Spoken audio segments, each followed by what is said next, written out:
ચાલો આજે એક એવી ગાથામાં ડૂબકી મારીએ જે સદીઓથી આપણને પ્રેરણા આપતી રહી છે.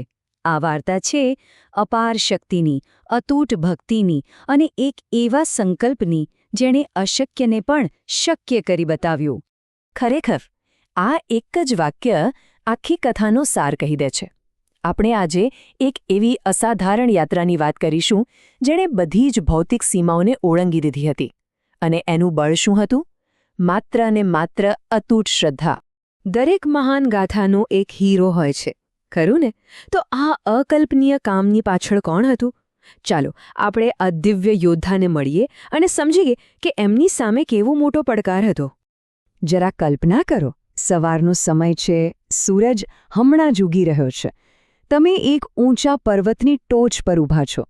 વાતાવરણમાં એકદમ નાટકીય પ્રકાશ ફેલાયેલો છે અને દૂર સુધી એક વિશાળ સમુદ્ર દેખાય છે. બસ અહીંથી જ આપણી આખી વાત શરૂ થાય છે. અને આ દ્રશ્યના કેન્દ્રમાં કોણ છે? હનુમાન. એક એવા દૈવી વાનર યોદ્ધા જેમનું સ્નાયુબદ્ધ શરીર અને એમના ચહેરા પરની સુવર્ણ આભા એમને અંદરની અપાર શક્તિનો પરિચય આપી રહી છે. જો શક્તિશાળી હોવું એ એક વાત છે, પણ એ શક્તિની સાચી પરીક્ષા થવી એ બિલકુલ અલગ વાત છે. હવે આપણે એક ક્ષણ પર આવીએ છીએ જ્યાં હનુમાનને એક એવા પડકારનો સામનો કરવાનો હતો જે લગભગ અશક્ય લાગતો હતો. એક એવી છલાંગ જે ઇતિહાસમાં હંમેશા માટે અમર થઈ ગઈ. હનુમાનનું લક્ષ્ય એકદમ સ્પષ્ટ હતું. સમુદ્રની પહેલે પાર આવેલી સોનાની નગરી લંકામાં પહોંચવું.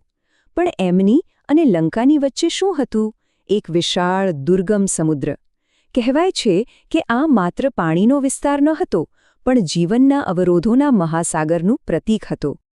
આ એક મોટો સવાલ છે, બરાબર ને? જ્યારે કોઈ રસ્તો ન હોય, કોઈ પુલ ન હોય, ત્યારે આટલો મોટો સમુદ્ર કેવી રીતે પાર થાય? આ જ વાત આ કાર્યને ચમત્કારિક બનાવે છે. આપણને વિચારવા પર મજબૂર કરે છે કે શ્રદ્ધામાં કેટલી તાકાત હોય છે. અને જવાબ હતો શ્રદ્ધા અને શક્તિનું મિશ્રણ. હનુમાને કુંડો શ્વાસ લે છે, પોતાની બધી જ શક્તિને એકઠી કરે છે અને પર્વતને ધ્રુજાવીને આકાશ તરફ એક ભવ્ય છલાંગ લગાવે છે. એક ક્ષણે એવું લાગે જાણે સમય પણ થંભી ગયો હોય. પણ સમુદ્ર પાર કરવો એ તો માત્ર શરૂઆત હતી. હવે હનુમાન દુશ્મનની નગરીમાં પહોંચી ગયા હતા, જ્યાં એમની યાત્રાનો સાચો અને સૌથી સંવેદનશીલ ઉદ્દેશ્ય એમની રાહ જોઈ રહ્યો હતો. આશાનો એક સંદેશ પહોંચાડવાનો. હનુમાન ગુપ્ત રીતે એ સોનાની નગરીમાં પ્રવેશે છે. એમનો હેતુ લડવાનો નથી, પણ કોઈને શોધવાનો છે. અને તેઓ અશોક વાટિકામાં એક ઝાડ નીચે ખૂબ જ દુઃખી અને ઉદાસ બેઠેલા માતા સીતાને જુએ છે. આ ક્ષણ ખૂબ જ સંવેદનશીલ છે. હનુમાન અહીં પોતાની શક્તિ નથી બતાવતા, પણ અત્યંત વિનમ્રતાથી માતા સીતા પાસે જાય છે, એમને પ્રણામ કરે છે અને ભગવાન રામનો સંદેશો આપે છે. એક એવો સંદેશ જે આશા અને હિંમતથી ભરેલો હતો. એમની યાત્રાનો મુખ્ય હેતુ અહીં પૂરો થાય છે. પણ જેવું એક દૂતનું કામ પૂરું થયું, તરત જ એક યોદ્ધાનું કર્તવ્ય શરૂ થઈ ગયું. આશાનો શાંત સંદેશ આપ્યા પછી હવે વારો હતો દુશ્મનને ચેતવણી આપવાનો. અને અહીંથી આખી વાર્તા એકદમ જ્વલંત વળાંક લે છે. અહીં જુઓ, હનુમાનના પાત્રાના બે અદ્ભુત સ્વરૂપ આપણને જોવા મળે છે. એક તરફ એકદમ વિનમ્ર દૂત છે, તો બીજી જ ક્ષણે એ એક વિરાટ વિનાશક બની જાય છે. એમનો ઉદ્દેશ્ય હવે સ્પષ્ટ હતો: દુશ્મનને એમની સાચી શક્તિનો પરિચય કરાવો. અને આ થાય છે કેવી રીતે? તેઓ પોતાનું કદ વધારીને એકદમ વિરાટ બની જાય છે. જ્યારે રાવણના સૈનિકો એમની પૂંછડીમાં આગ લગાવે છે, ત્યારે હનુમાન એ જ આગને પોતાનું હથિયાર બનાવી લે છે. અને પછી તો એક મહેલથી બીજા મહેલ પર કૂદીને આખી સોનાની લંકાને આગના હવાલે કરી દે છે. આટલા વિનાશ પછી વાર્તા ફરી પાછી શાંતિ અને ભક્તિ તરફ વળે છે. પોતાનું કામ પૂરું કરીને એ મહાન યોદ્ધા હવે એક ભક્ત તરીકે પોતાના પ્રભુ પાસે પાછા ફરે છે. આ આખી ગાથાનો સૌથી ભાવનાત્મક પોઈન્ટ છે. પોતાનું મિશન સફળતાપૂર્વક પૂરું કરીને એ મહાન યોદ્ધા પાછા ફરે છે. ત્યાં ભગવાન રામ એમની રાહ જોઈ રહ્યા છે. આ ક્ષણ એકદમ શાંત અને ગહન છે.